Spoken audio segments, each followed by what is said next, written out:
रोज short व्हिडिओच्या माध्यमातून आपण एमपीएससी प्रिव्हियस इयर क्वेश्चन आहेत ते कव्हर करत असतो. अशाच पद्धतीचा आजचा एक प्रश्न आहे आपला. लोकसंख्या आधारित प्रश्न आहे. महाराष्ट्र गट ब अराजपत्रित सेवा संयुक्त पूर्व परीक्षा 2025 त्यामध्ये विचारला गेलेला हा एक प्रश्न आहे. हे प्रश्न सर्व स्पर्धा परीक्षांची जीएसटी तयारी करण्यासाठी उपयुक्त ठरतील. तुम्हाला आवाका समजू शकतो कशा पद्धतीचे प्रश्न आहेत. चला तर प्रश्न वाचू. 2011च्या जनगणनेनुसार महाराष्ट्रातील खालीलपैकी कोणत्या 3 जिल्ह्यांमध्ये ऋणात्मक लोकसंख्येचा वृद्धी दर होता किंवा दर्शवला गेला? त्यामध्ये ऑप्शन आहेत मुंबई उपनगर, सिंधुदुर्ग, रत्नागिरी, मुंबई शहर, सिंधुदुर्ग, रत्नागिरी, मुंबई उपनगर, सिंधुदुर्ग, पालघर, मुंबई शहर, सिंधुदुर्ग आणि पालघर. तर प्रश्नाचं योग्य उत्तर आहे मुंबई शहर, सिंधुदुर्ग आणि रत्नागिरी. महाराष्ट्राची लोकसंख्या घनता आहे यावर हमखास प्रश्न असतात म्हणजे सरळ सेवा कुठलीही एक्झाम असो त्यामध्ये प्रश्न तुम्हाला पाहायला मिळतात.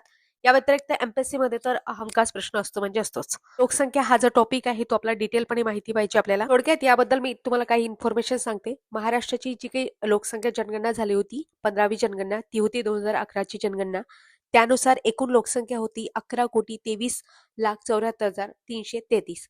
भारताच्या एकूण लोकसंख्येशी महाराष्ट्राच्या लोकसंख्येचं किती प्रमाण होतं? 9.28.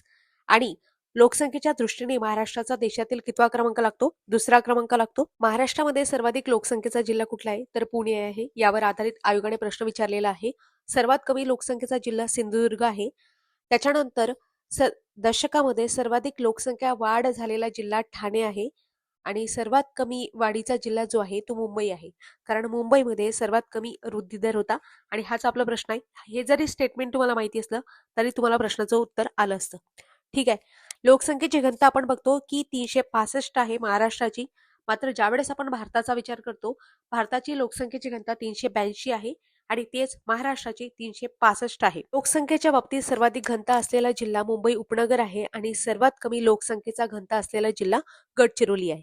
आता तुम्हाला जर यावर डिटेल लेक्चर पाहिजे असेल तर आपलं स्पर्धा विश्व ऑफिशियल हे टेलिग्राम जॉईन करून ठेवा. यावर आधारित स्पर्धा विश्व आपल्या या ऍपमध्ये आपण स्पेशल लेक्चर अवेलेबल करून देऊ. लोकसंख्या आधारित प्रश्न असतील त्यामध्ये आणि डिटेलपणे लोकसंख्या आधारित प्रत्येक घटक त्यामध्ये कव्हर होणार आहे. लिंग, गुणोत्तर वगैरे, साक्षरता, दशवार्षिक वाढ, संख्या वृद्धी दर, स्त्री पुरुष तुलना वगैरे यावर आधारित सगळ्या गोष्टी आपण डिटेलपणे आपल्या ऍपमध्ये अवेलेबल करून देणार आहोत. अधिक माहितीसाठी स्पर्धा विश्व ऑफिशियल हे टेलिग्राम जॉईन करून ठेवा. म्हणजे जेव्हा नोटिफिकेशन किंवा डेली नोट्स वगैरे पीडीएफ जाहिराती वगैरे आहे त्याच्या नोटिफिकेशनसाठी तुम्ही स्पर्धा विश्व ऑफिशियल हे टेलिग्राम जॉईन करू शकता.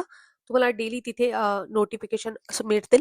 तिथे तुम्ही क्वेश्चन सुद्धा सोडवू शकता. अशाच डेली व्हिडिओसाठी आपल्या चॅनलला नक्की सबस्क्राईब करा. भेटूया पुढील भागामध्ये. तोपर्यंत तुम्हा सर्वांचे मनापासून